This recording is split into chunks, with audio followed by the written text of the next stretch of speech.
सी हमें क्लास कहाँ से लेनी चाहिए, तो ये सबसे बड़ा सवाल हमारे दिमाग में घूमता है जब हमने सीएसईटी पास किया होता है। मैं भी तुम्हारे फेज में था तो मेरे भी ठीक है। Welcome back to my channel. I am Akshit Maheshwari and you are watching me only on CS with Akshit. So please like share subscribe my channel. तो ये वीडियो बहुत ज़्यादा हेल्पफुल होने वाली है कि हमें कहाँ से क्लास लेनी चाहिए सीसीएस एग्जीक्यूटिव, क्योंकि जिनका भी अभी नवंबर में उन्होंने सीएसईटी दिया है तो पहला क्वेश्चन यही आता है कि हमें कहाँ से क्लास लेनी चाहिए, कहाँ से पढ़ना चाहिए। क्योंकि फिर हमें अगर हम कहीं भी गलत क्लास लें तो हमें बाद में बहुत ही रिग्रेट होता है, यार ये मैंने क्या कर दिया, ये क्या कर दिया। तो तो कौन सी वो बेस्ट सीएस क्लासेस हैं जो हम कर सकते हैं अपने सीएस के कोर्स के लिए, हमें इन टीचर से हमें पढ़ना चाहिए। तो this is not going to any promotional video, ये सिर्फ एक गाइडेंस वीडियो है। ज़रूरी नहीं मुझे जहाँ से समझ आया वहाँ से तुम्हें भी आए।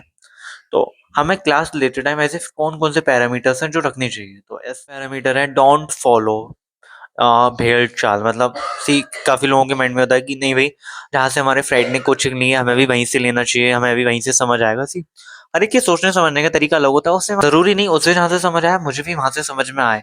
एंड जब मैं सीएसईटी में था तुम्हारे वाले फेज़ में, तो मुझे पता है क्या था कि जहाँ से मैंने सीएसईटी करा है मुझे वहीं से क्लास लेनी चाहिए कि वो लोग ही अच्छा पढ़ाएँगे। सीएसईटी मैंने निकाल लिया तो सीएस एग्जीक्यूटिव भी अच्छा पढ़ाएँगे, बट समटाइम्स ऐसा नहीं होता है कि सीएसईटी सी वो मतलब सीएस एग्जीक्यूटिव थोड़ा वो ईज़ी होता है बहुत ही ज़्यादा। मतलब उसमें half of the content 12th का ही होता है। तो ये माइंडसेट हमारा नहीं रहना चाहिए कि हमने जहाँ से सीएसईटी पढ़ा हमें वहीं से क्लास लेनी चाहिए। मैं जहाँ पे दोस्त पढ़ रहे हैं मैं वहीं से, क्योंकि हमारे टीचर के साथ कनेक्शन बैठना बहुत ज़रूरी है।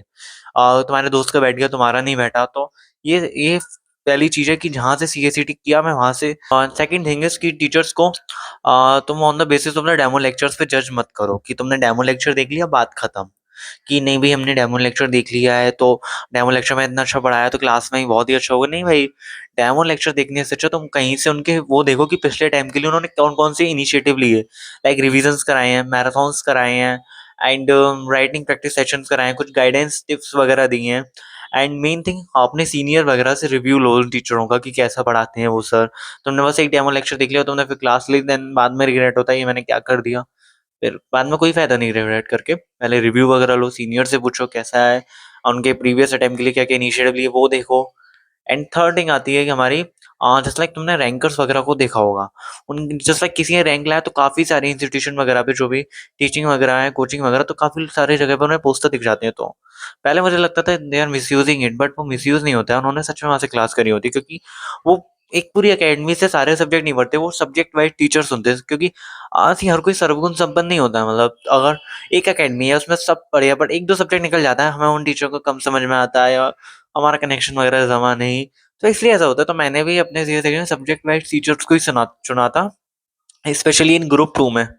तो तुम लोग भी ऐसे ही करना, मतलब सब्जेक्ट वाइज टीचर्स को ही लेना प्रीफर करना कि जैसा ही रैंकर्स वगैरह करते हैं, ताकि एक उनके बाद एक पूरा सब्जेक्ट के जो पैरामीटर्स हमें उस बेसिस पे अपनी क्लास वगैरह लेनी चाहिए। ये जो मैंने पैरामीटर्स बताए मैंने भी फॉलो करे थे और तुम भी फॉलो करना, ताकि तुम्हें बाद में रिग्रेट ना हो कि हमारे पेरेंट्स की वजह से गलत जगह हमने मिस यूज़ कर दिया। मतलब अब ये क्लास हमने गलत ली, मेरे को समझ नहीं आ रहा अब क्या करें, फिर बाद में बहुत ज़्यादा रिग्रेट होता है। तो ऐसी चीज़ें ना हो तो जो पैरामीटर्स बताए उन्हें ज़रूर फॉलो करना। एंड हाँ, मेन थिंग, कहीं से भी तुम क्लास लो, हर कोई टीचर अपनी तरीके से बेस्ट मटेरियल तुम्हें प्रोवाइड करने की कोशिश करता है, क्योंकि वो भी चाहते हैं यार हमारी हर एक अकेडमी से बच्चे पास होते हैं, हर एक अकेडमी से रैंकर निकलते हैं, बट वो बेस्ट मटेरियल प्रोवाइड करते हैं। लेकिन वो तालमेल की थोड़ा बात होती है, थोड़ा कनेक्शन, थोड़ा उनका बताया हुआ वे हमें नहीं समझ आया। तो yes yes, thank you for watching my video and if you found anything helpful तो please like share subscribe my channel.